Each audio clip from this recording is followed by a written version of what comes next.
The moment my own son looked me in the eyes and lied on my 70th birthday, I realized something painful. Losing my husband had broken my heart. But being forgotten by the child I had sacrificed everything for almost destroyed my spirit. What happened after that lie changed not only my family, but also the woman I had spent decades believing I could never become.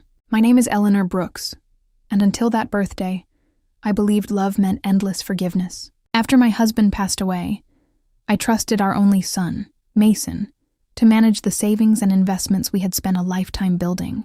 I never questioned his decisions because I believed family deserved complete trust. That illusion shattered when he claimed he had an urgent business meeting, only for me to discover him celebrating his wife instead, while I sat alone in the same restaurant. That night, I quietly froze his access to every account still legally under my control. I did not do it for revenge. I did it because I refused to let my own life become an afterthought. The next morning, I met with 2 longtime family friends, a senior banking executive and our attorney. Together, we reviewed every account, every investment, and every legal document my husband had carefully prepared years earlier. I learned that everything was fully protected under my name, exactly as my husband had intended. Instead of cutting Mason out completely, I created a new plan.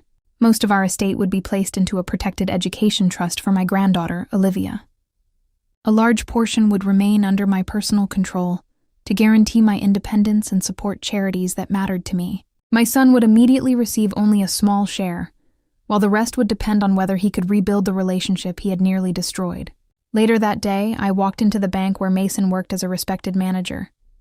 The employees welcomed me politely, but I could see the surprise on their faces because few of them had ever met the woman who raised him. Mason rushed into the meeting room looking exhausted, already trying to apologize for the previous night. I calmly placed the legal documents on the table and explained the new structure of our family assets. As he turned each page, the confidence disappeared from his face. He finally understood that the fortune he believed was already his had never belonged to him at all. He asked if I was punishing him over one dinner, but I told him the dinner was only the final straw. The real wound had been years of excuses, lies, forgotten birthdays, rushed phone calls, and treating his mother like an obligation instead of family. I reminded him that his father and I had sacrificed dreams, savings, and countless sleepless nights so he could study, succeed, and build the life he enjoyed. Success meant nothing if it cost him his character. Money could always be earned again, but respect once lost was far harder to recover. Then I shared something he never expected. Earlier that morning, I had met with the chief financial officer of his bank, an old family friend who knew my late husband well. I had not asked for punishment or special treatment. I simply told him the truth. Mason was horrified because he knew his career depended as much on integrity as financial skill. I assured him no one intended to destroy his future. Instead, he had been invited to dinner so we could begin rebuilding what had been broken. For the first time, I saw fear give way to reflection instead of anger. When I returned home that evening, my granddaughter Olivia was waiting outside my apartment.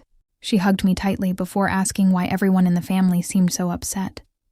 I gently explained that adults sometimes make painful mistakes, and that love without honesty cannot survive. She quietly admitted she trusted me more than anyone else, and believed her father needed to face the consequences of his choices. Hearing those words reminded me that kindness and respect still lived somewhere inside our family. No amount of money could replace that feeling. As the city lights reflected across the river outside my balcony, I finally understood what had really happened. I had not simply reorganized bank accounts. I had reclaimed my dignity.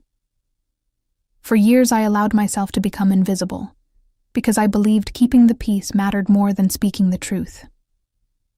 That birthday forced me to remember that growing older does not mean giving away your voice. It means knowing exactly when to use it. I still do not know how my story will end. Maybe my son will earn back the trust he lost. Maybe our family will heal one careful step at a time. Or maybe some scars will always remain. But one lesson will stay with me forever. Never allow anyone, not even your own child, to decide your worth. Respect is not a gift others choose to give. It is a boundary we choose to protect. At 70 years old, I finally stopped living for everyone else and started living with the strength my husband believed I had all along.